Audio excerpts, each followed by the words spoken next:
이제 간혹 그 양치질을 하지 않고 가글만 해도 효과가 있냐고 물어보시는 분들이 계시는데, 아무것도 하지 않는 것보다는 가글을 하는 게 도움이 되기는 하겠지만은 물리적인 청소 없이 가글만 하는 것 가지고는 치아 면을 깨끗하게 닦을 수 없기 때문에 반드시 이런 보조용품을 같이 사용을 해 주셔야 되고요.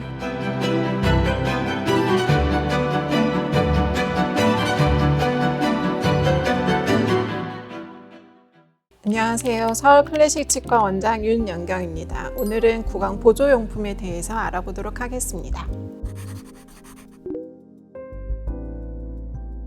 아닙니다. 충분하진 않습니다. 양치질을 잘 하는 게 물론 제일 중요하기는 하는데, 칫솔이 닿을 수 있는 범위에는 한계가 있기 때문에 치실이나 치간 칫솔 또는 이제 워터픽 등의 구강 보조용품을 사용하시는 게 좋은데, 특히 이제 치아 사이 부분을 청소를 할 때는 그런 보조용품들이 유용하기 때문에 보조용품들을 같이 사용하시는 게 구강 건강 관리에 훨씬 좋습니다. 아닙니다. 많은 분들이 사실 문의를 하시기는 하는데, 치실도 보면 약간 얇은 치실이 있고 조금 두께가 있는 치실이 있고요. 치간 칫솔 같은 경우에는 그 사이즈가 굉장히 다양하게 구비되어 있기 때문에 본인의 치아 사이의 사이즈에 맞는 치간 칫솔을 선택해서 사용을 하시게 되시면은 공간을 더 넓히거나 하는 일은 일어나진 않습니다. 아닙니다.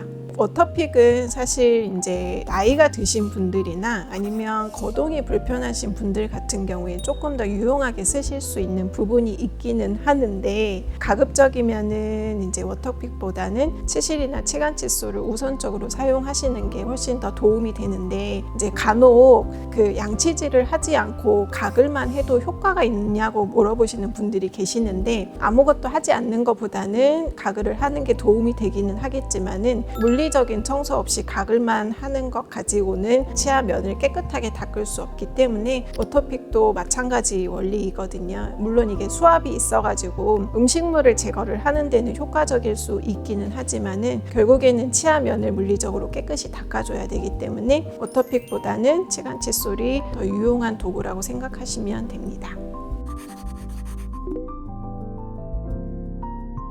보철물이 많거나 특히나 임플란트를 하신 경우에는 치간 칫솔은 반드시 사용을 해 주셔야 되시고요. 치실 같은 경우에는 치아의 공간이 넓지 않거나 치아 사이가 타이트한 경우에 사용해 주시면 되는데, 사실 한 20, 30대 정도까지는 치실만 사용해도 크게 상관은 없으실 것 같고요. 40대가 넘어가면서부터 치실보다는 치간 칫솔을 사용하시는 게 조금 더 효과적일 거고, 구강 내에 보철물이 많거나 임플란트가 있는 경우에는 반드시 이런 보조용품을 같이 사용을 해 주셔야 되고요. 많은 분들이 느끼실 텐데, 예전에는 안 그랬는데 점점 이제 나이가 들면서 음식물이 잘 낀다는 느낌을 받으실 텐데, 그런 경우에도 반드시 치간 칫솔을 써 주시는 게 좋습니다.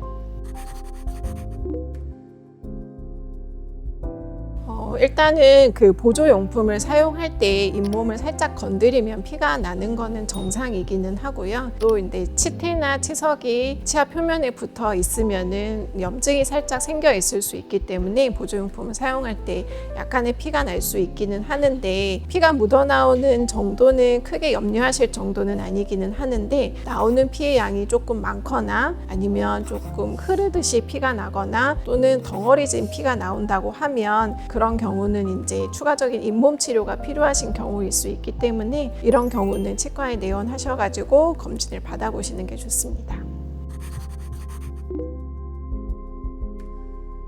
보조용품을 사용하는 게 우리가 양치질을 하면서 매번 사용하기는 조금 어렵기는 하거든요. 이제 저 같은 경우에는 이제 하루 중에서 이제 잠들기 전에 양치를 할 때 사용하는 루틴을 정해놓고 사용하는데요. 일단은 치실로 이제 전체적으로 치아 사이 부분을 깨끗이 청소를 하고 그런 다음에 양치질을 하는데 아무래도 잠들기 전에는 양치질을 제일 좀 꼼꼼하게 하는 편이고요. 그리고 양치질을 하고 나서 혀로 이제 본인의 이제 치아면을 이렇게 훑어봤을 때 혹시 이제 매끈하지 않거나 조금 거친 부분이 있으면 그 부분은 양치질이 조금 덜 된 부분이라고 생각하시면 되거든요. 그래서 그런 부분은 조금 더 신경을 써서 닦아주시면 되고, 또 하나는 구강 내에는 음식물이 들어가면서부터 구강 내에 있는 세균과 음식물 잔사가 서로 이렇게 엉겨가지고 치면 세균막을 형성을 하게 되는데, 그렇게 따진다면은 양치질을 하고 음식을 섭취하는 시간까지 기간이 길면 길수록 치아 건강에는 좋은 편이거든요. 왜 요즘 이제 간헐적 단식을 많이 하시는데, 간헐적 단식의 원리도 공복 시간을 길게 가져가면서 인슐린 분비를 떨어뜨리는 건데, 이것도 마찬가지라고 생각하시면 되거든요. 구강 내에 음식물이 머물러 있는 시간이 작으면 작을수록 훨씬 유리하기 때문에 가급적이면 양치를 하고 그 다음에 음식 섭취를 하는 시간은 최대한 길게 가져가시는 게 제일 좋습니다.